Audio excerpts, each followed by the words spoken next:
কালকেও ভালো রোদ উঠেছে, আজকেও ভালো রোদ উঠেছে। আকাশটা দেখো কত সুন্দর, আবার একটু একটু মাঝে মাঝে কালো হয়ে আসছে। কালো হলেই ভয় লাগে।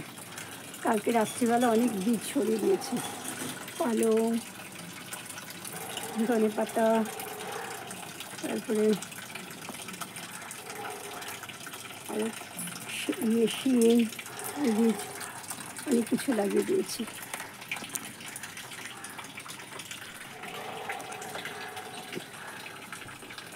এখন আমি গাছে জল দিচ্ছি। দেখো কি সুন্দর আকাশটা, এই জায়গাটা দেখো, এই জায়গাটা কি সুন্দর না?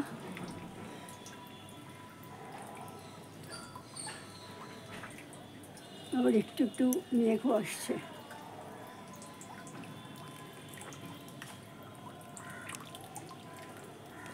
এই গাছগুলো কেটে দিয়েছি, তুলে দিয়েছি, কুমড়ো গাছগুলো সমস্ত তুলে ফেলেছি।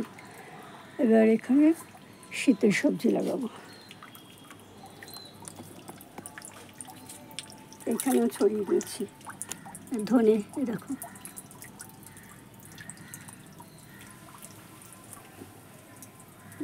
এই যে শিম গাছটা উঠেছে, আর এই শিম গাছটা হেলে গেছে,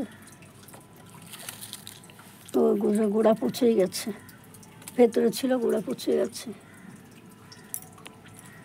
এটা একটা মাত্র আছে, ঠিক আছে, কোনো অসুবিধা নেই, আবার লাগিয়ে নেব।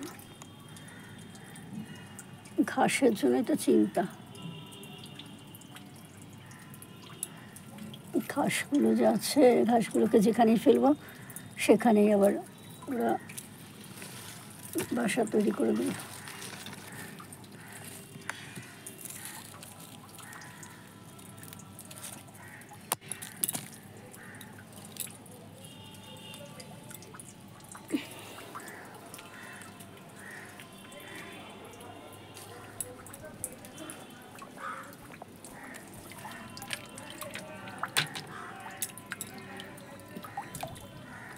জল নষ্ট হলে ভারী কষ্ট হয়, জল নষ্ট না অর্থ নষ্ট। এই ছাঁদিটা বাপের বাড়িতে আনলাম। দেখো তোমার একটা জিনিস দেখাই, দেখো এই ভুট্টা গাছটা থেকে ভুট্টাটা শুকিয়ে যাচ্ছিল, তুলে নিলাম। এইটা আবার হবে না, এই গাছটাও শুকিয়ে যাচ্ছে, যতটুকু হয়েছে হোক।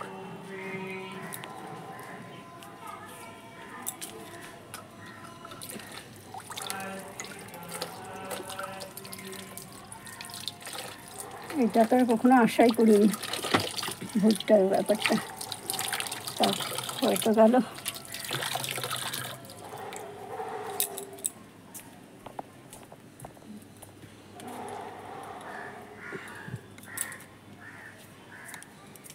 এখানে গাছটাও দেখো, গাছটাও শুকিয়ে যাচ্ছে, এও আর হবে না মনে হচ্ছে।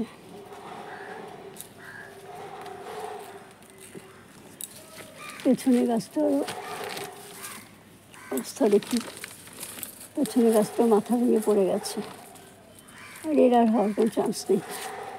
চন্দ্রমল্লিকা গাছগুলো এখন কত ভালো হয়েছে, দেখো কুমড়ো গাছটা আপনা আপনি হয়েছে, ওকে তুলিনি, মাথা কেটে দিয়েছিলাম, আবার পাশ থেকে আবার মাথা বেরিয়েছে, আবার মাথাটা কেটে দিই। এইটারও মাথা কেটে দিয়েছিলাম, পাশ থেকে আবার মাথা বেরিয়েছে, 2-4বার কাটি।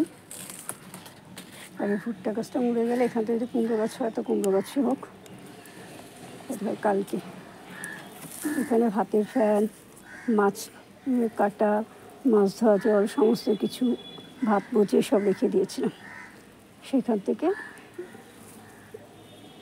এখানে করব, ওইখান থেকে নিয়ে এসে এখানে লাগিয়েছি, মানে নিচ থেকে নিয়ে এসে ওপরে লাগালাম। এই ক্যারেটটা নতুন কালকে কিনেছি, দেখি এখানে কী লাগানো যায়। আর ওদের থেকে যে আপেলের ট্রে নিয়ে এসেছি, তারপর আলুর বস্তা নিয়ে এসেছি, ওদের থেকে নিয়ে এসেছি, ওরাই দিয়ে দিয়েছে। লাউ গাছটা কত দূর এসে গেছে। আর এই গাছের মাথাগুলো সব কেটে দিয়েছি, লেবু গাছের মাথাগুলো কেটে দিয়েছি। বেগুন গাছটাতে ফুল এসেছে। তবে এইটাতে বড় বেগুন হয় না, সব ছোট ছোট বেগুন হোক। যাই হোক তাতেই চলবে।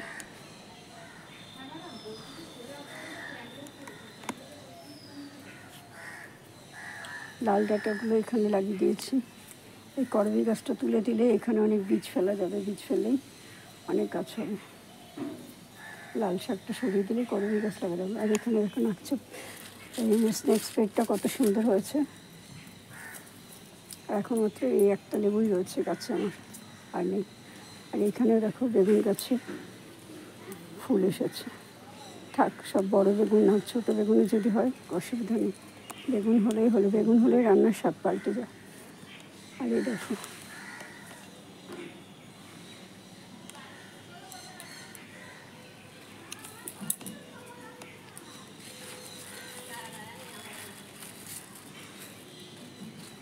এখানে কড়াগুলো পড়ে গেছে, একটা কড়া হয়েছে আর এইটা একটু বড় হয়েছে। আর এখানে যেটা ছিল সেটাও পড়ে গেছে।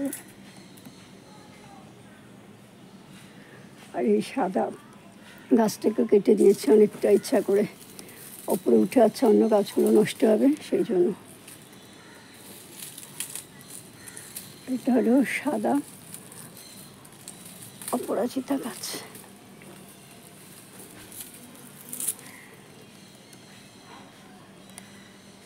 হাত দিলেই মাথাটা নড়ছে। ঠিক আছে ফ্রেন্ডস, ওই বেগুন গাছগুলো তো তোমাদের দেখিয়েছি কি কালকে।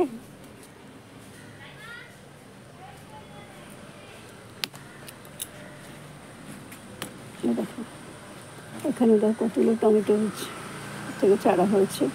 এগুলো সব আপনা আপনি হয়েছে, দেখি যদি ভালো হয় তো ভালো। রোদ পড়তে না পড়তে পাতাগুলো সব হলুদ হয়ে যাচ্ছে।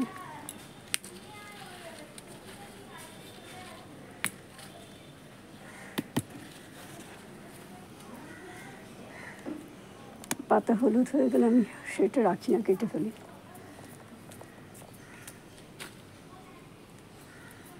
ঠিক আছে ফ্রেন্ডস, দেখা হবে আগামী একটা ভিডিওর সাথে। ততক্ষণের মতো তোমরা সবাই খুব ভালো থেকো, সুস্থ থেকো আর আনন্দে থেকো।